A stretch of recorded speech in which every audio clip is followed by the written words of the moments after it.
Our next guest, John Papastergiou. He's our next guest. He's an owner and operator of 4 Shoppers Drug Mart locations, a pharmacist, an assistant professor, and internationally recognized speaker and author. Most recently, John implemented one of the first frontline community pharmacist-directed pharmacogenomics clinics in Canada and has lots of experience in supporting the immunization of adults. He's speaking with us today about the role of your pharmacist plays when it comes to vaccines. Welcome, John. For having me, and thanks for that introduction. The last speaker, spoke about trusted information and trusted information sources. And when I think about the most trusted source of information, really it is your community pharmacist.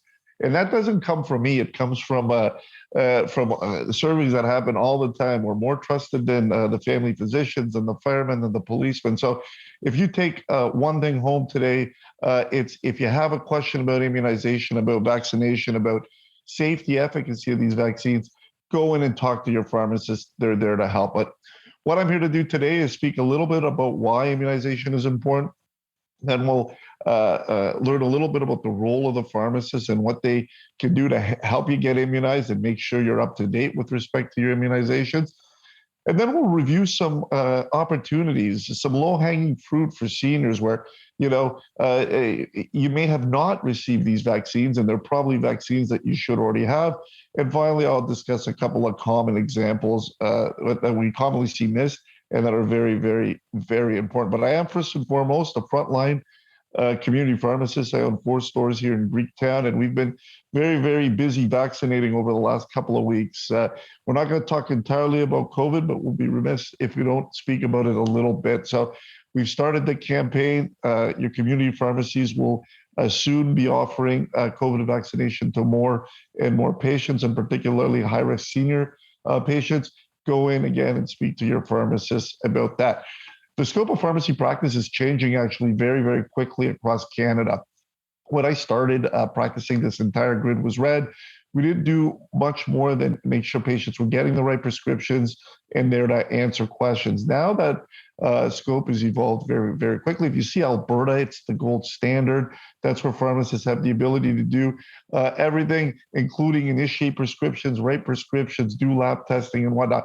We're not there yet in Ontario, but we're getting there, I think, very, very shortly. But we have made huge moves with respect to access to vaccines and immunization in community pharmacy. So it started with flu, that's evolved, and we'll speak a little bit about what that means for patients in Ontario. And why is this all important? I think the key here, we're in a universal healthcare system. When I go all over the world speaking about our healthcare system, and people love it, they think it's great, but the one challenge we have is access to care. And if you look at the numbers, they're not great. 1 in 5 Canadians say they wait over 7 days to see their family doctor.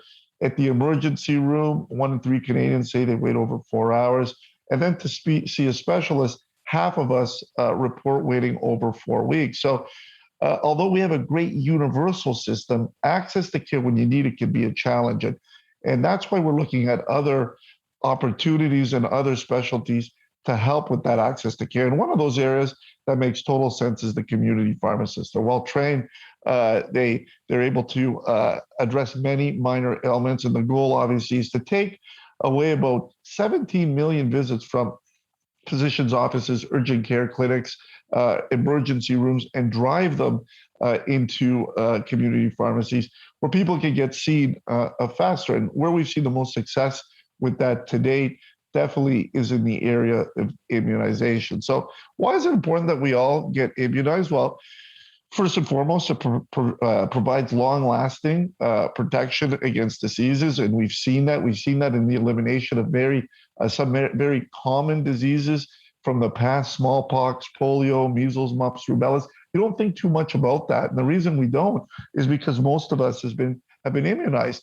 And the goal here is to help protect those patients that may be immunocompromised, older, younger, may be more susceptible to these diseases and have the complications or the consequences if they get infected. So that's kind of the idea behind immunization. And I think the media, for the last little while, has spoken a lot about herd immunity. This is what we're trying to achieve with respect to COVID vaccination.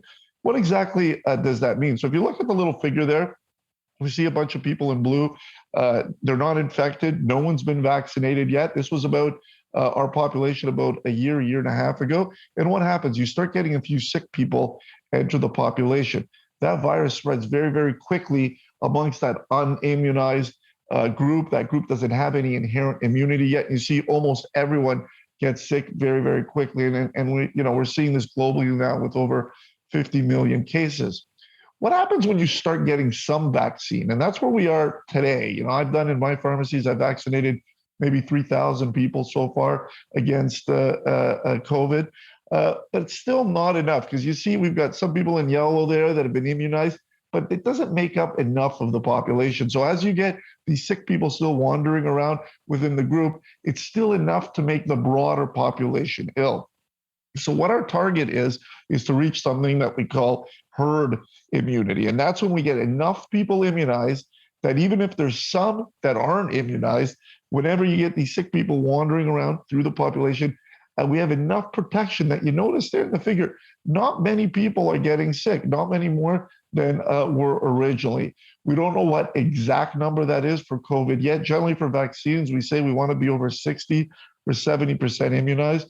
I'm not sure how long it'll take us to get there, but that's our goal. So when we think about what should we do now is get immunized and get immunized quickly. Don't worry about trying to pick a vaccine.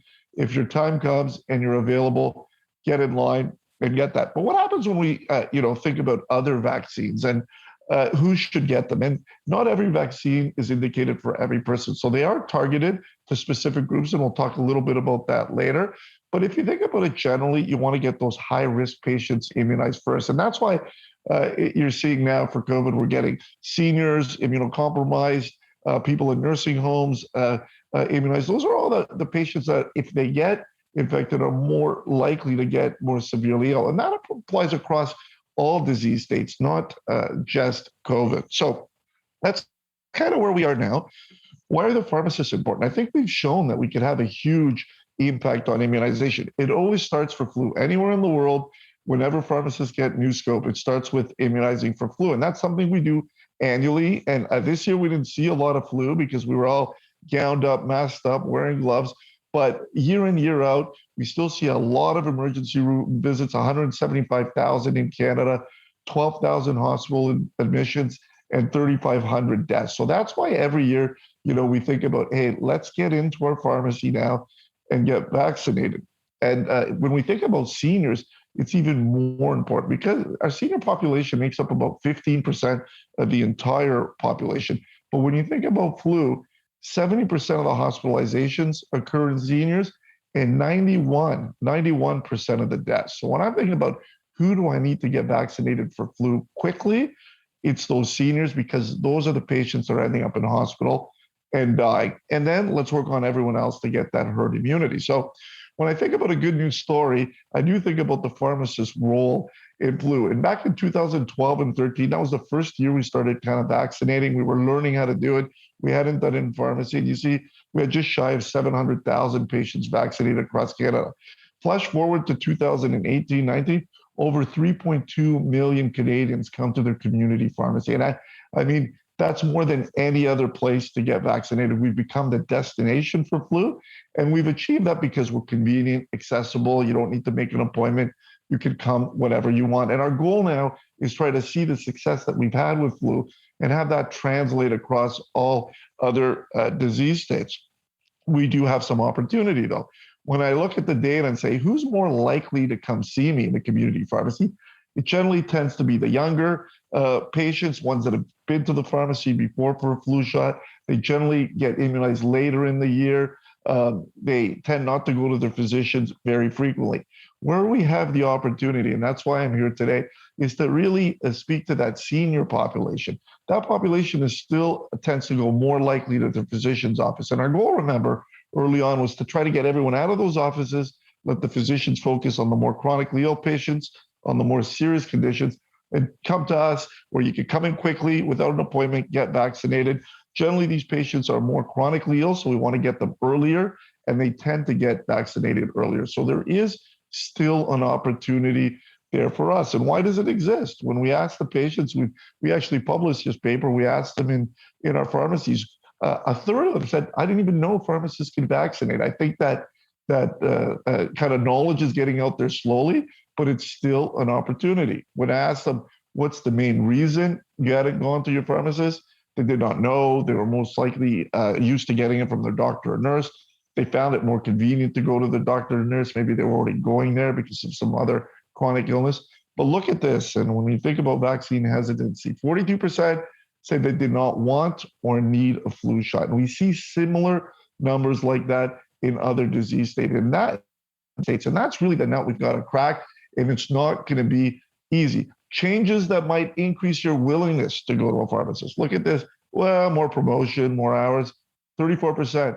Nothing you can do will get me to get a flu shot. And I'm worried that this data is going to translate over to COVID vaccination as well. So we've got to, like the last speaker said, get the word out there, debunk that bad information, and get everyone vaccinated. So we've seen now, subsequent to flu, all these other vaccines become available in community pharmacies in Ontario, travel vaccines, vaccines for pneumococcal disease.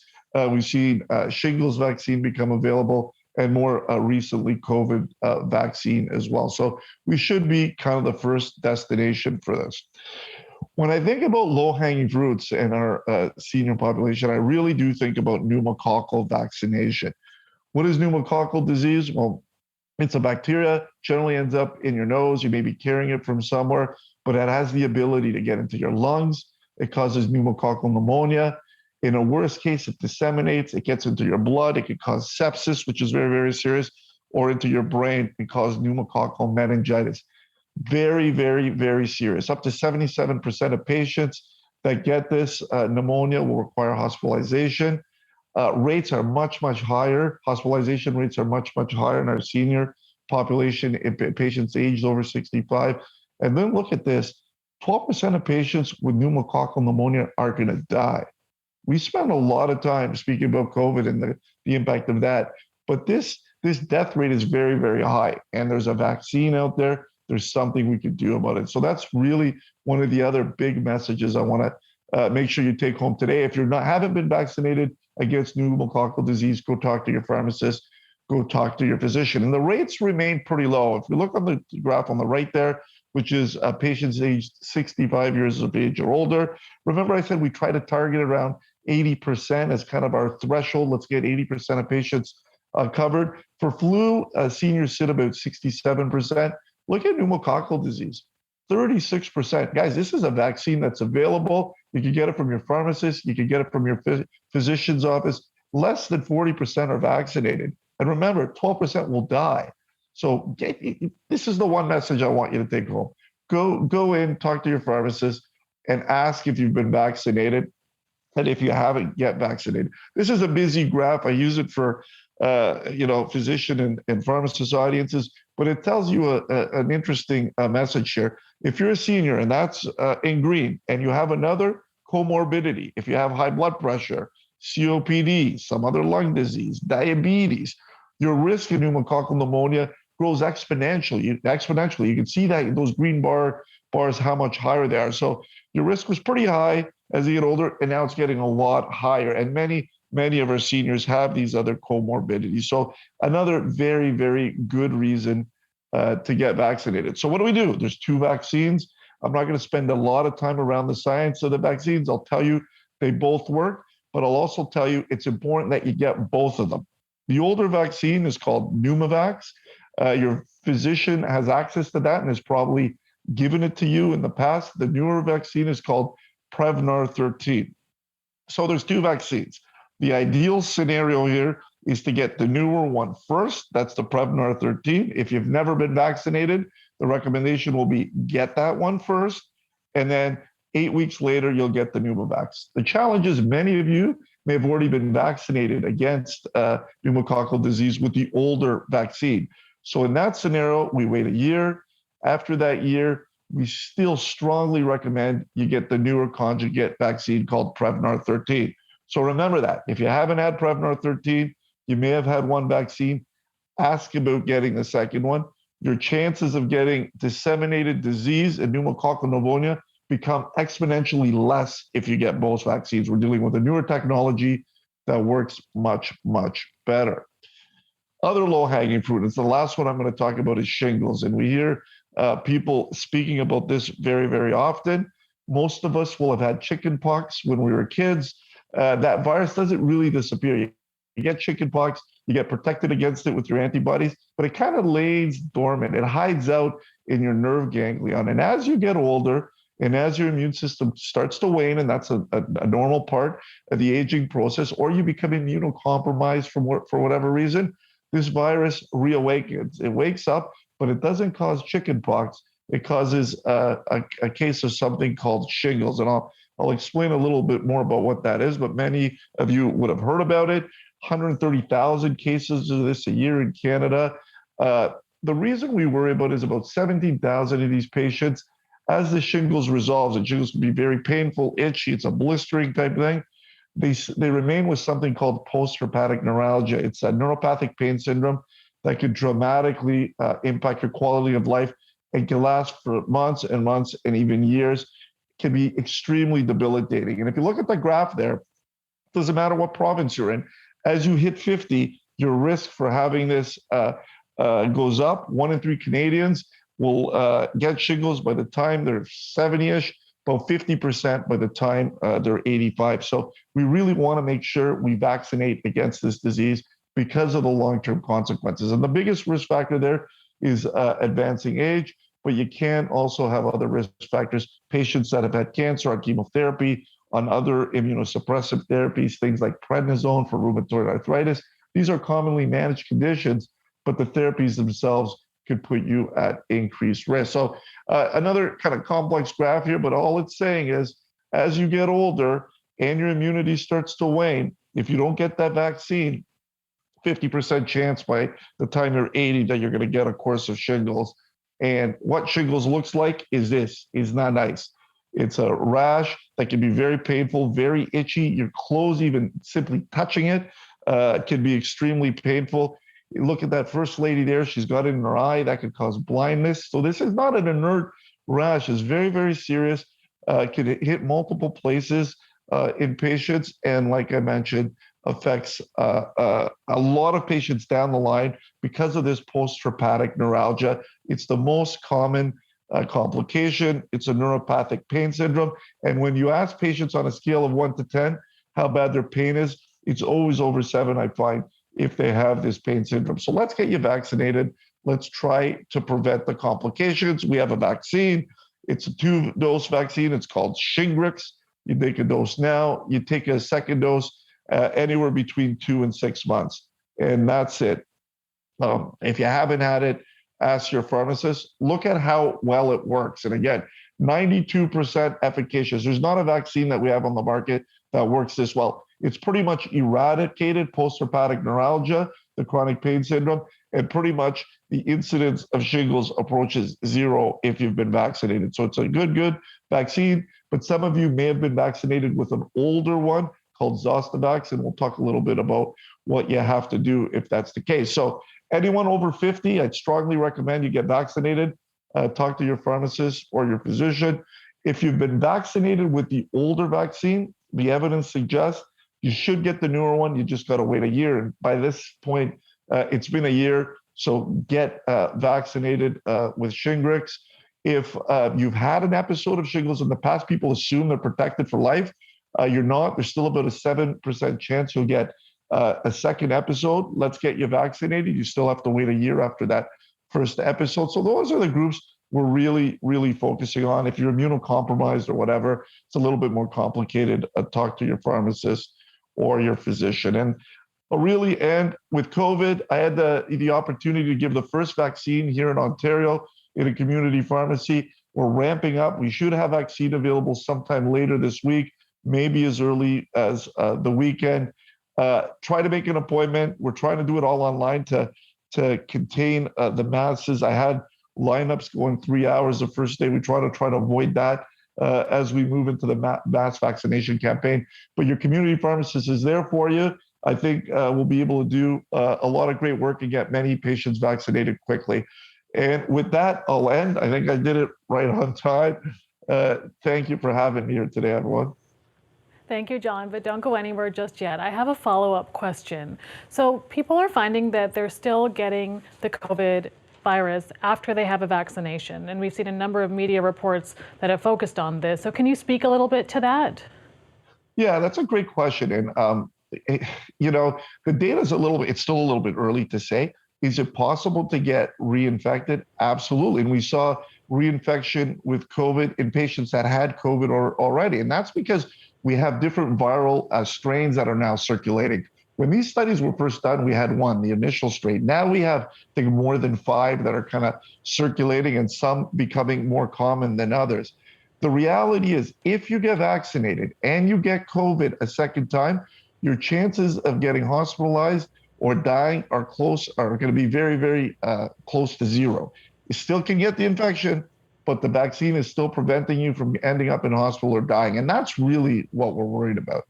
If it's a more attenuated disease course, that's okay, but we want to prevent those deaths. Are they going to administer other vaccines like Pfizer and Moderna in pharmacies as well? We hope so. They've started in Alberta where they've got Pfizer vaccine available. I think right now it depends entirely on the supply, and the supply is starting to steady. I know we have a big chunk of AstraZeneca vaccine coming in from the US, and that's what we're waiting for right now. So we should be giving those doses first. I anticipate as vaccine becomes available, we'll be able to do any of them. It's really just storage and how fast you have to move through it. But beyond that, we should be able to do whatever's available.